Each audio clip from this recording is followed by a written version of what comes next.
Across the South Coast, live from Solent University. You're listening to Solent Sports News.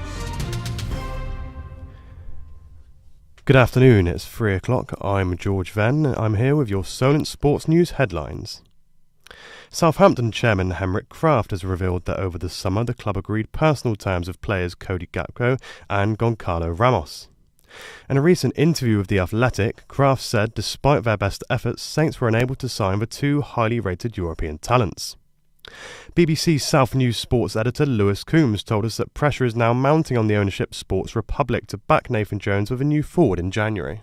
While it's encouraging that Southampton's recruitment team identified talents such as Cody Gakpo, the frustration of not getting the deal over the line has undoubtedly been compounded by the team's failure to take chances this season, and ultimately leaves them with a points tally that cost Ralph Hasenhüttl his job. So it's clear that it's a priority area to address in January for Nathan Jones, with pressure now on Sport Republic to deliver the goods. We're going to stay with Southampton because their kit distributor has gone into administration. Saints put out a statement on Monday saying that they had ended their relationship with Elite Sports Group and all their stores are set to remain closed until further notice. The third-party distributor has this morning entered in financial issues. Let's play football. World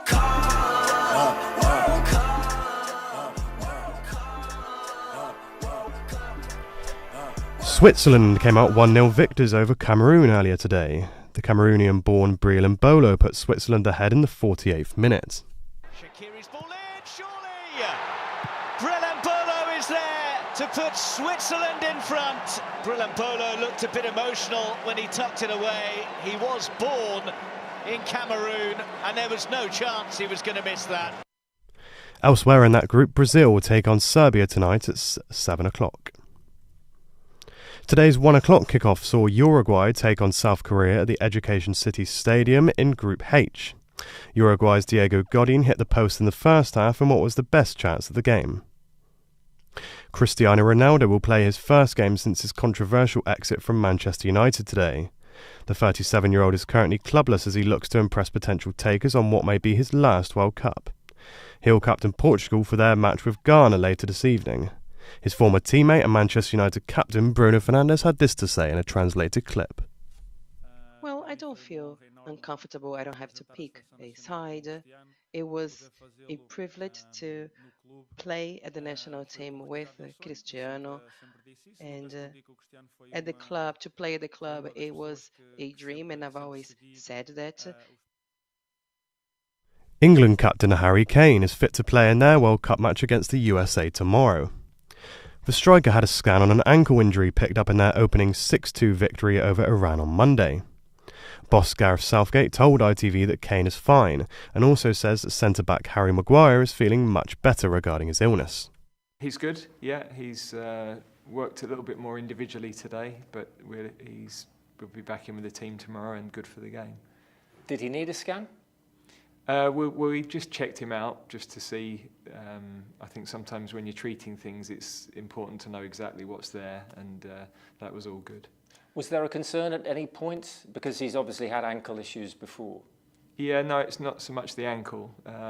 It's more the foot. So, no, I mean, it was a poor challenge, really. But I think it's one that, fortunately, we've got away with reasonably lightly. So, was there a concern at one point? Were you holding your breath? No, I was when he went down on the pitch, but no. Once he'd carried on playing, everything's been good.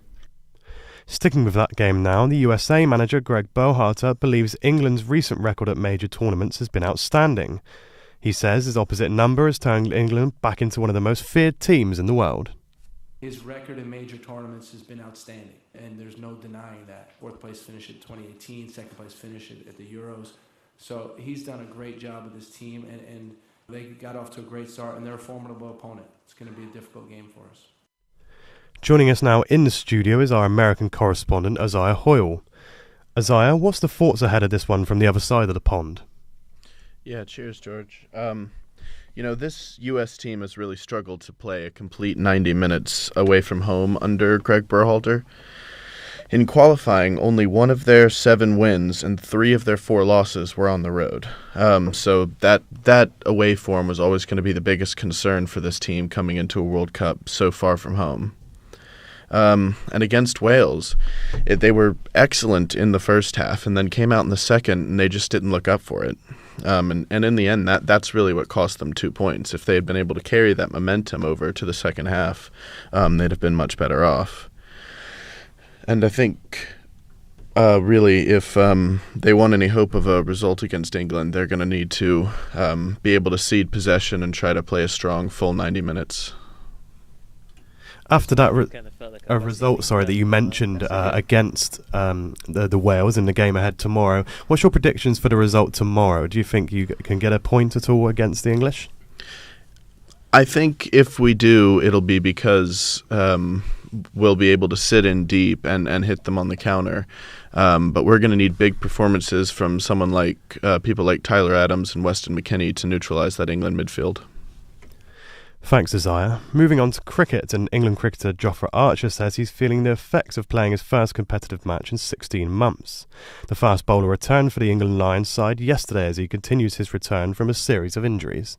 This morning kind of felt like a bus hit me, but that's a good feeling. I'm glad to finally get a run out, especially with the boys as well. So it's almost like being back playing with them. Manu Tuolangi will make his 50th appearance for England when they round off their Rugby Union Autumn Internationals this weekend. He's been selected to go against world champions South Africa at Twickenham. England head coach Eddie Jones says Tuolangi has improved with each match this series. Really pleased about his progress and the progress of the team. I think this is another opportunity for the team to step up. We started slowly against Argentina, weren't at our best, and each game we've got a little bit better. In Formula 1 now, and Daniel Ricciardo says he's excited to be returning home after rejoining Red Bull in a test and reserve driver role. He'll be their third driver in the 2023 seasons after having his contract terminated with McLaren as he was replaced by fellow Aussie Oscar Piastri. That's more from us for now, back for more in an hour.